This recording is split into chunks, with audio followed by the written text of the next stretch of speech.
What's your name? Sean. Come over here, Sean. Sean, this is everyone. Everyone, this is Sean. Sean, what we're about to do will be fairly odd, but the outcome will not be unpleasant. Okay. Sean, I'll walk you through this. What I'm going to do is I'm going to attempt to put you into a state of mind that will allow you to be open to these suggestions and everyone here. So you will not be hypnotized or anything like that, just in a more relaxed state of mind. So everyone else, bear with us for a moment. So Sean, can you stand right here, face me? Good. I'm going to get you to take about 2 steps backwards. Watch the machetes right there. Okay. So Sean, can you put both arms out like this? Stare right here.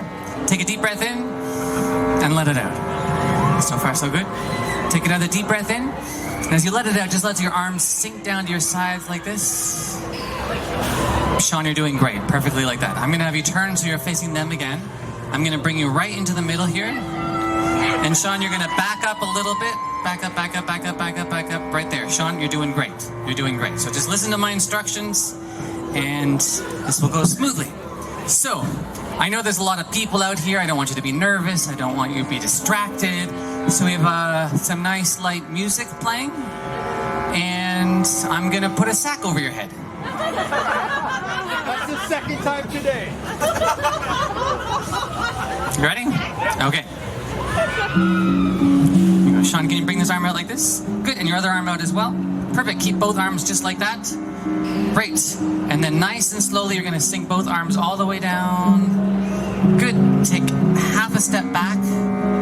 Right there, you're doing great, perfectly, just like this. Okay. Now as we do this, I want you to be aware of any sensations that you might feel. Whether it's a hot sensation, a cold sensation, a tickling sensation, a touching sensation, a poking, anything at all. Please don't smile or laugh or react. Just stand quietly and be aware. So Sean, this is me right behind you now. Just raise your right hand if you could feel that. Okay, hand back down. Keep your hands exactly where they are right now. Don't move. Keep your hands right there. I just want you to be aware of this sensation right here. I want you to remember this feeling. The next time you have this feeling, you're going to very, very slowly raise your right arm into the air. I'm not going to speak now until it happens.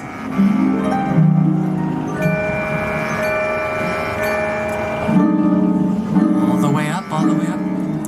Very good, Sean. Keep your hand right there. You're doing great. Keep your hand right there. Don't move. And as soon as you feel this sensation return, very slowly let your arms sink back down.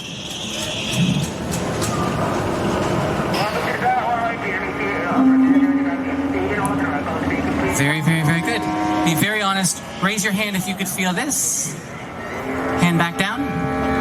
Raise your hand if you could feel this. Hand back down. We're going to do this one last time. This time I want you to raise your hand the instant you feel something touch you. I'm not going to speak now until it happens.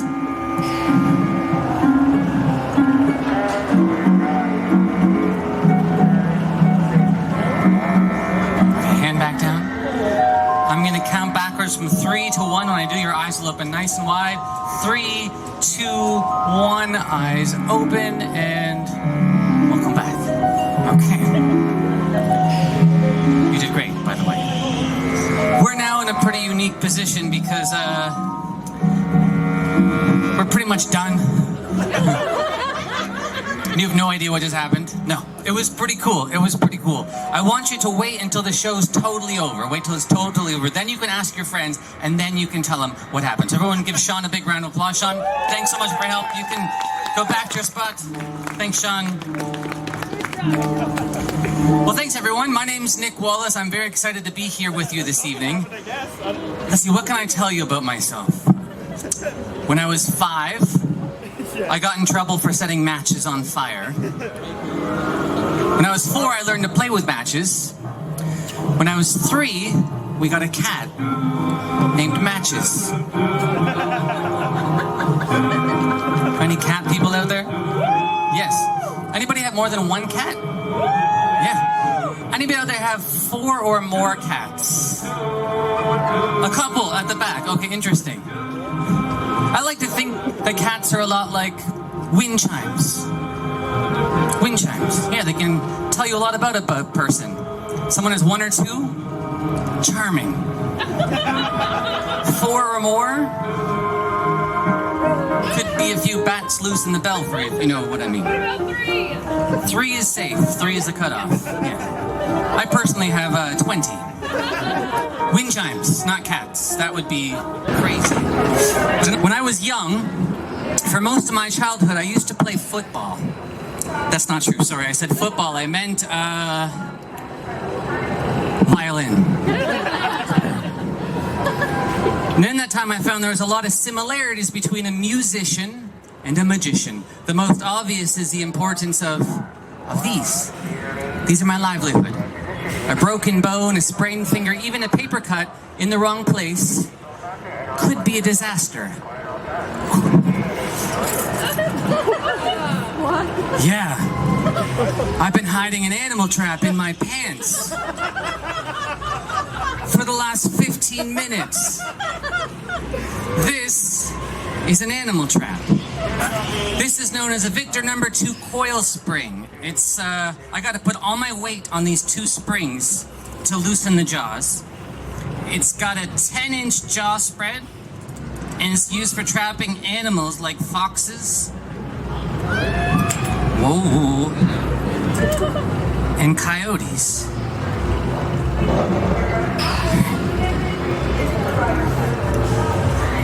Now, 25 pounds of pressure is enough force to fracture a human bone. I had that in my pants.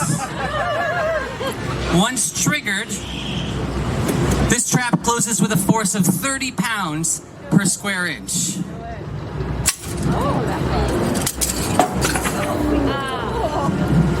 I need a volunteer.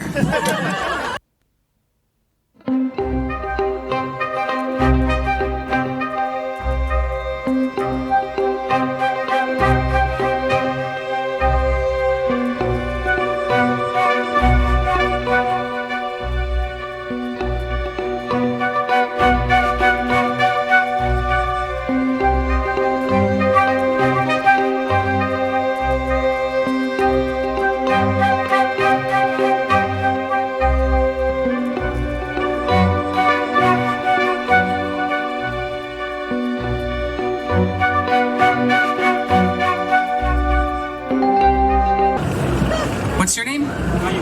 Ayush. Ayush, nice to meet you, Ayush. So Ayush, every time I do what we're about to do,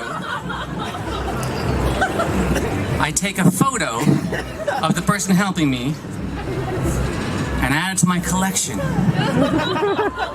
Ayush, this is going to be a very special evening for the 2 of us.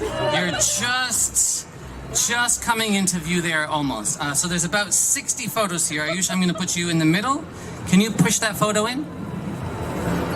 And Ayush, I'm going to give you everything. You've got the whole stack. You have everything. I want you to mix up those photos however you want to mix them up. Exactly. I'm going to tell you a story. And while I tell you this story, I'm going to attempt to achieve 2 things. Number 1, I'm going to use my bare hands to bait this trap with the stack of face-down photos. And number 2, I'm going to reach back into the live trap with my fleshy violin hands, and I'm going to try and find your photo in the stack before the story is done. Now, Ayush, there's a very real risk to failure with something like this, but I'm going to go for it. Because as a great man once said, jump and the net will appear. He's dead now, but anyway. Ayush, I'm going to take the photos back from you. This is everything. I'm going to let you watch this from the safety of your spot where you were. So all of this applause is for you. Give him a big round of applause. Here we go. This is the story of a tightrope walker. Now, whether a rope is suspended 3 feet off the ground or 100 feet, the walk is the same.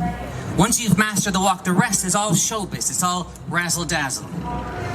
This is the story of an old man who no one had heard of before, who announced he was going to cross Niagara Falls on a tightrope, blindfolded.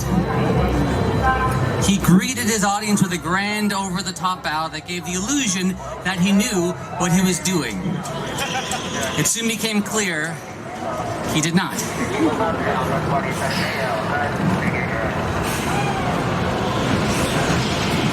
He inched out onto the rope, wobbling uncontrollably. It took him half an hour to get to the halfway point, by which his audience had doubled in size.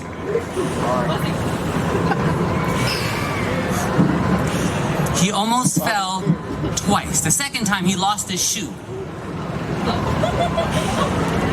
It's perfect.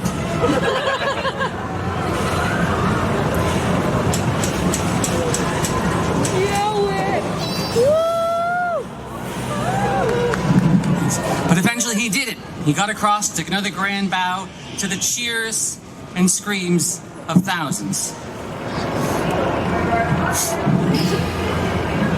After the walk, a reporter went up to the old man and said he'd never seen a crowd so mesmerized and asked him what was his secret. The old man thought for a moment, and this is what he said.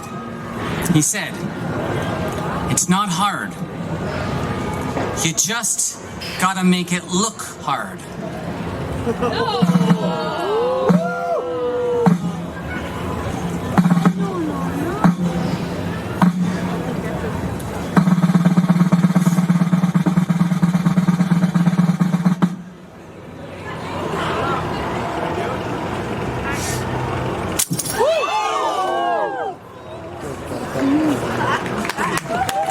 You should give us a big thumbs up. Where did you go? Is that you? You got it. Give him a round of applause.